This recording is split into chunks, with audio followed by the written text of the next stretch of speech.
Halo, kembali lagi dengan saya. Kali ini kita mau nge-review Vivos 2 Delta buat Ninja RR.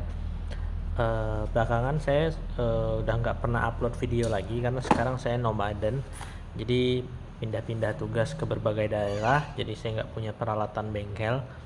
Karena itu saya udah nggak pernah bikin video lagi.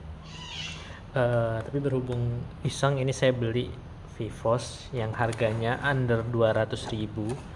Jadi ini Vivos 2 palsu ya buat Ninja. Ini udah saya buka ya, daunnya udah saya buka, lidah daun membrannya. Kita mau buka dulu ini, buat lihat gimana kebukanya dia. Kita SMS dulu.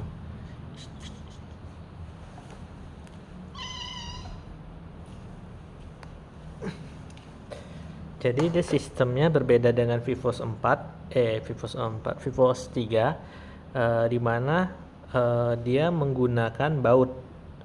Kalau Vivos 3 itu kan sistem pasang gitu aja ya dari bawah.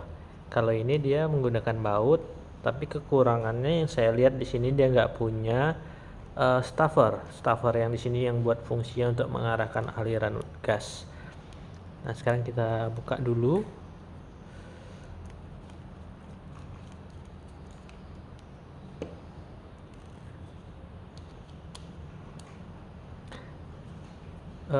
Untuk Vivos 3 antara yang asli dan yang palsu itu bahannya menurut saya berbeda dengan ini, yang mana bahannya itu plastiknya itu agak keras.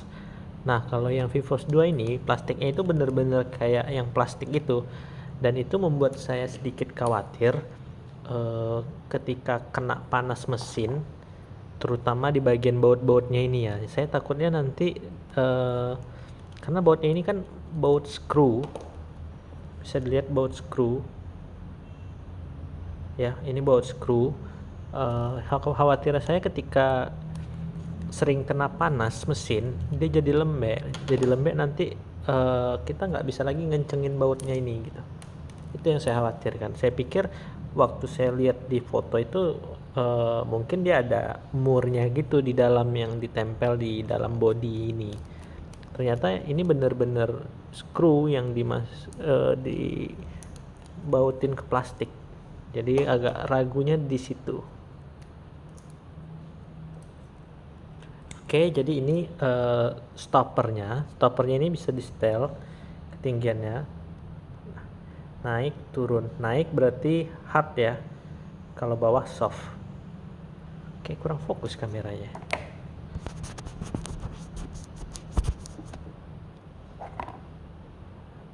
Oke. Nah, yang di dalam sini dia bautnya baut tipe torch ya, torch apa sih bacanya? Oh, bukan, baut L ternyata, baut hex.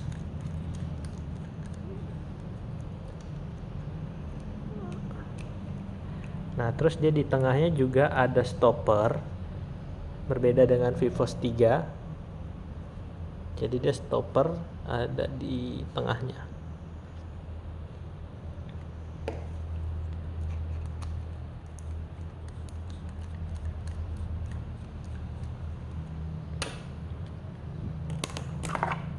Nah, kurang lebih begini. Jadi kalau misalnya kita lihat di Vivos 3 itu dia ada curve gitu ya di bagian daun membrannya ini, dengan tujuan agar daun membrannya itu lebih neken ke body ini ya, rumah membrannya ini. Nah, kalau di Vivos 2 ini, tapi saya nggak tahu ya yang asli ya gimana, karena Vivos 2 ini saya nggak pernah beli yang asli. Ini pertama kali beli yang palsu. Cuma kalau dari bagian luarnya itu flat, nggak curve, tapi untuk di dalamnya dia curve. Itu kelihatan kan? Nah, kelihatan. Jadi dia daun membran itu neken ke bawah gini gitu. Jadi dia bisa lebih usahain buat rapet dengan body ini. Kalau yang di luarnya enggak, di luarnya datar. Tuh. Terus ya, di sini di ujung membrannya ini ada lip.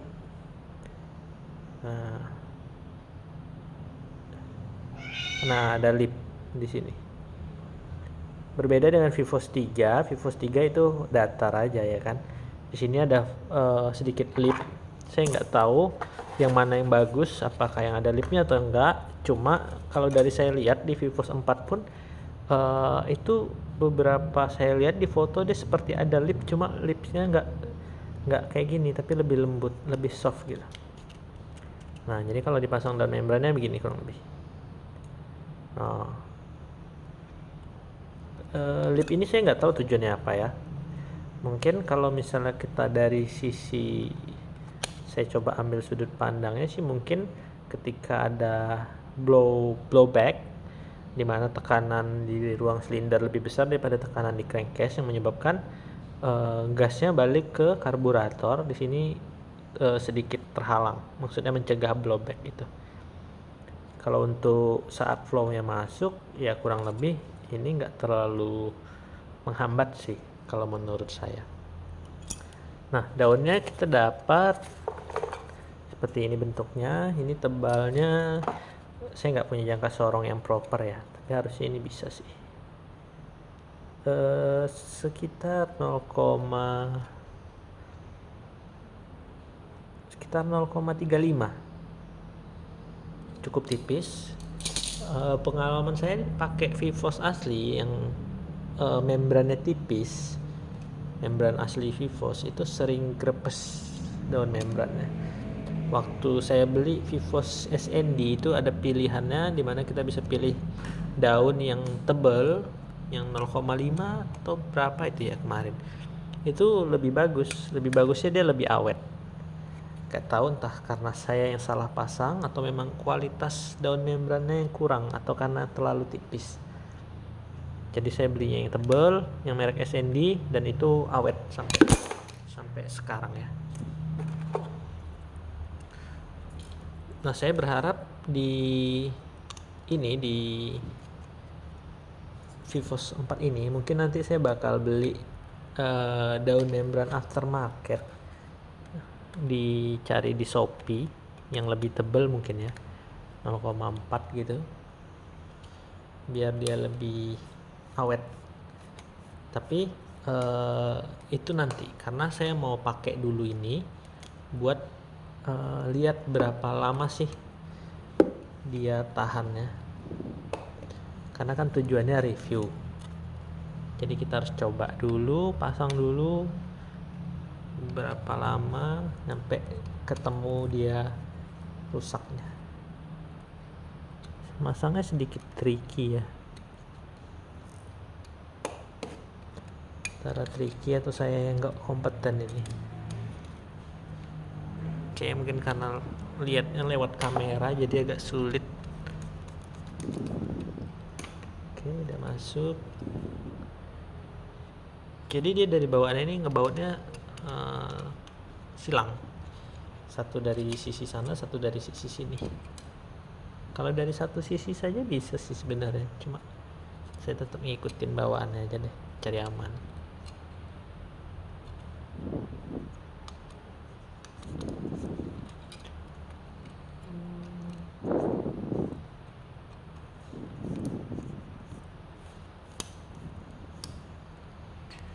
Mungkin kalau mau bagusnya harusnya pasang di rumahnya dulu nggak sih ini, biar lebih gampang masangnya.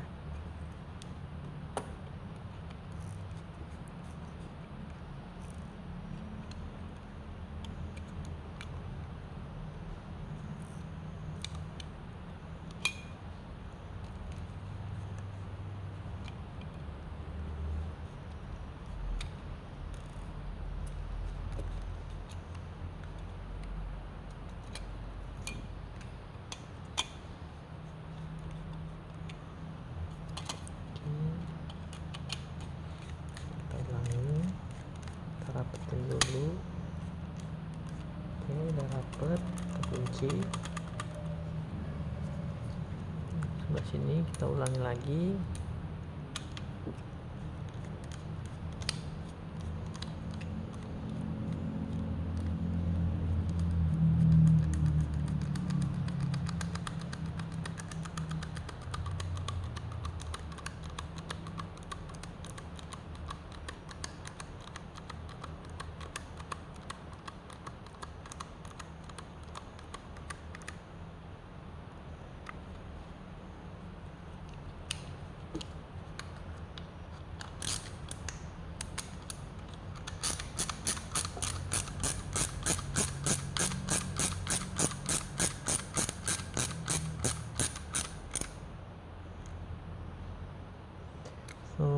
saya nggak berani kenceng-kenceng ngebautinnya ya, saya takut slack dia, karena tadi plastiknya kelihatan kayak yang plastik murahan banget,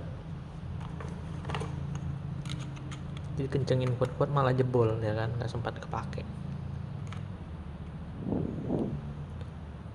Nah ini di sini saya pasang yang setelnya low saja. Jadi di setel hub itu buat RPM atas, di setel low, settingan low itu buat RPM rendah katanya,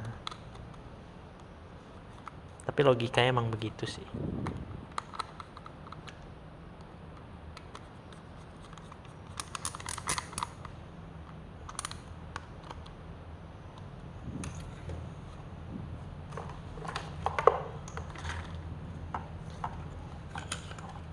Jadi ini kulit saya semenjak pindah juga kena penyakit kulit, kata dokternya itu prurigo, yang mana itu nggak ada obatnya.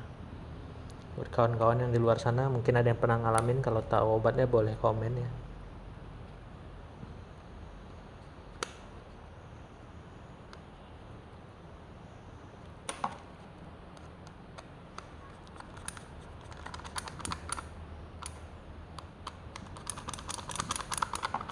Oke, jadi ini terpasangnya seperti ini. Terpasang seperti ini, baru kita tempelin ke base-nya. Ini juga pakai baut dari bawah.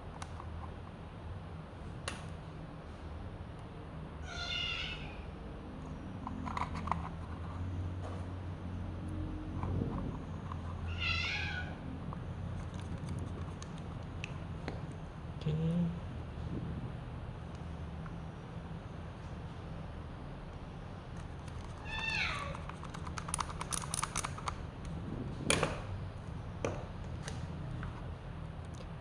Nah, setelah ini kita akan ngebahas secara dimensinya dia. Dimensinya. Kalau untuk performa mungkin nanti kita bahas setelah saya pasang.